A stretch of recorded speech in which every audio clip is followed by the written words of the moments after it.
Hello everyone, welcome to study tutorial 99। जैसा कि आप सभी जानते हैं, आप सभी को मालूम है कि झारखंड टीचर यानी झारखंड सहायक आचार्य जो कि पीआरटी लेवल का पेपर 1 का एग्ज़ाम डेट आ चुका है।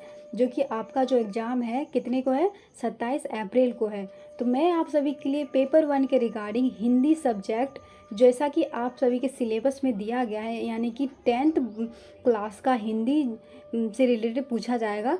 तो मैं 10th क्लास का जो क्षितिज भाग 2 है उसका चैप्टर वाइज वन लाइनर कराऊंगी आज, और नेक्स्ट वीडियो में एमसीक्यू सीरीज उसका लेकर आऊँगी। ओके, तो आज मैं स्टार्ट करने वाली हूँ क्षितिज का फर्स्ट चैप्टर, जो कि चैप्टर का नाम है सूरदास के पद। उसका वन लाइनर क्वेश्चन कराऊंगी। ओके, तो चलिए स्टार्ट करते हैं। तो जैसा कि आप देख रहे हैं, परीक्षा उपयोगी उपयोगी महत्वपूर्ण प्रश्नोत्तरी। तो हमारा क्या है क्वेश्चन, सूरदास का जन्म कब यानी किस वर्ष माना जाता है। तो ये कब हुआ है सूरदास का जन्म, 1478 ईस्वी में हुआ है। नेक्स्ट, विभिन्न मान्यताओं के अनुसार सूरदास की जन्म स्थली कहाँ है।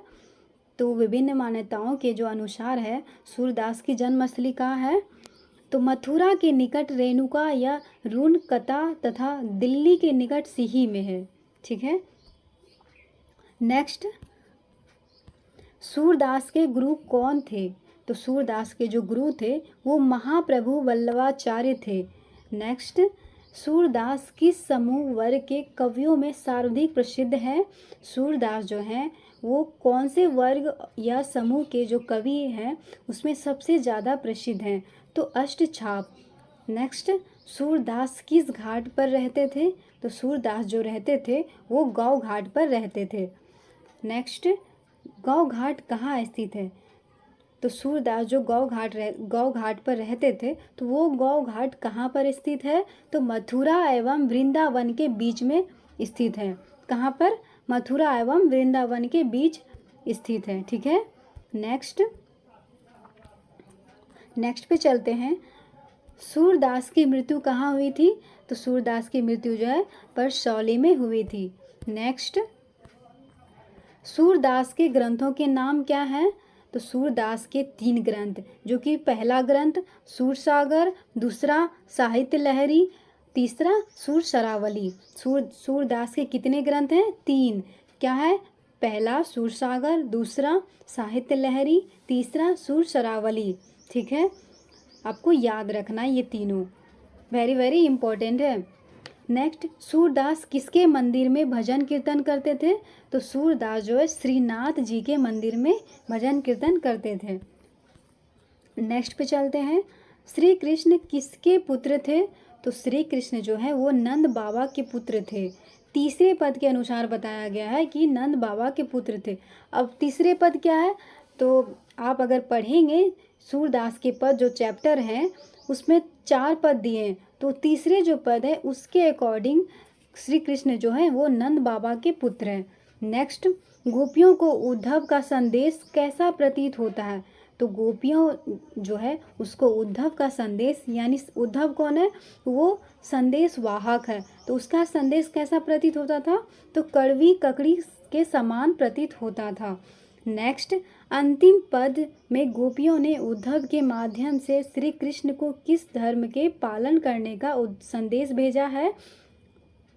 जैसा कि मैंने बताया कि सूरदास के चैप्टर में 4 पद, तो उसका जो लास्ट पद है यानी अंतिम पद है, तो उसमें गोपियों ने उद्धव के माध्यम से श्री कृष्ण को कौन सा धर्म का पालन करने का संदेश भेजा है, तो राजधर्म।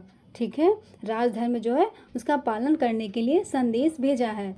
नेक्स्ट पे चलते हैं।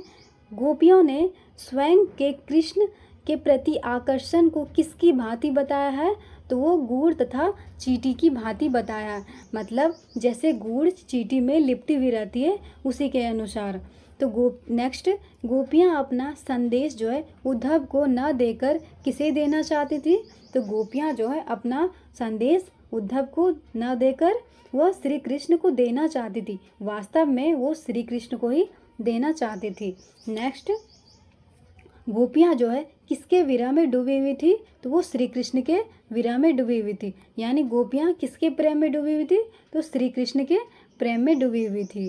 नेक्स्ट, गोपियाँ ने कृष्ण को किसके समान बताया है? तो वो हारील की लकड़ी के समान बताया है। किसके समान बताया है? हारील की लकड़ी के समान बताया है। किसको बताया? तो कृष्ण को बताया। किसने बताया? गोपियाँ ने बताया। नेक्स्ट पे चलते हैं। गोपियाँ ज्ञान मार्ग के बजाय किस मार्ग को पसंद करती थी? तो गोपियाँ जो हैं वो क्या करती थी? ज्ञान मार्ग को पसंद ना करके प्रेम मार्ग को पसंद करती थी। ठीक है, तो गोपियाँ ज्ञान मार्ग की बजाय किस मार्ग को पसंद करती थी? तो प्रेम मार्ग को पसंद करती थी। नेक्स्ट, ब्रह्म गीत का प्रारंभ किसके आने के बाद होता है? तो ब्रह्म गीत का जो प्रारंभ है, शुरुआत है, वो भौरे के आने के बाद होता है। नेक्स्ट, गोपियाँ ने पद में किस पर व्यंग किया है? यानी जो गोपियाँ हैं वो सूरदास के जो पद हैं उसमें किस पर व्यंग किया है? तो वो उद्धव पर व्यंग किया है। उद्धव कौन है? वो संदेश वाहक थे, तो उसी पे गोपियाँ ने क्या किया है? व्यंग किया है। नेक्स्ट, प्रथम पद में गोपियाँ ने उद्धव की तुलना किससे की है? जैसा कि मैंने बताया है कि सूरदास के जो चैप्टर है उसमें 4 पद, तो प्रथम पद जो है उसमें गोपियों ने उद्धव की तुलना किससे की है? तो वो कमल के पत्ते से की है। किससे की है? कमल के पत्ते से की है। नेक्स्ट हमारा है, कृष्ण ने मथुरा जाने के बाद स्वयं ना लौटकर किसके जरिए गोपियों को संदेश भेजा था? तो उद्धव के जरिए भेजा था। यानी कि कृष्ण जो मथुरा गए थे वो खुद नहीं लौटे थे, बल्कि उन्होंने क्या किया था कि संदेश भेजा था। तो किसके जरिए? उद्धव के जरिए। किनके लिए? गोपियों के लिए। ठीक है। नेक्स्ट, सूरदास की रचनाओं में किसका शाब्दिक चित्रण मिलता है? तो सूरदास की जो भी रचनाएं हैं उसमें सबसे ज़्यादा जो चित्रण है किसका मिलता है? तो कृष्ण तथा गोपियों का मिलता है। किसका मिलता है? कृष्ण तथा गोपियों का मिलता है। नेक्स्ट, सूरदास की जो रचनाएं हैं किस भाषा में रचित है? तो वो ब्रज भाषा में रचित है। नेक्स्ट, उद्धव ने कैसा उपदेश देकर गोपियों की विरह वेदना को शांत करने का प्रयास किया? उद्धव जो है वो उपदेश देकर गोपियों की जो विरह वेदना है उसको शांत करने का प्रयास किया। तो कि कैसे किया? निर्गुण ब्रह्म एवं योग का उपदेश देकर। निर्गुण ब्रह्म एवं योग का उपदेश देकर गोपियाँ का विरह वेदना को शांत करने का प्रयास किया। नेक्स्ट पे चलते हैं। सूरदास की मृत्यु कब हुई थी? तो सूरदास की जो मृत्यु है वो 1583 ईस्वी में हुई थी। नेक्स्ट, सूरदास द्वारा जो रचित ग्रंथों की संख्या है वो कितनी है? मैंने पीछे भी बताया था कि सूरदास द्वारा जो रचित ग्रंथों की संख्या है वो टोटल 3 है। और 3 कितनी है? 3 है। तो नेक्स्ट, सूरदास का जो सर्वाधिक लोकप्रिय ग्रंथ कौन सा है? तो सूरसागर।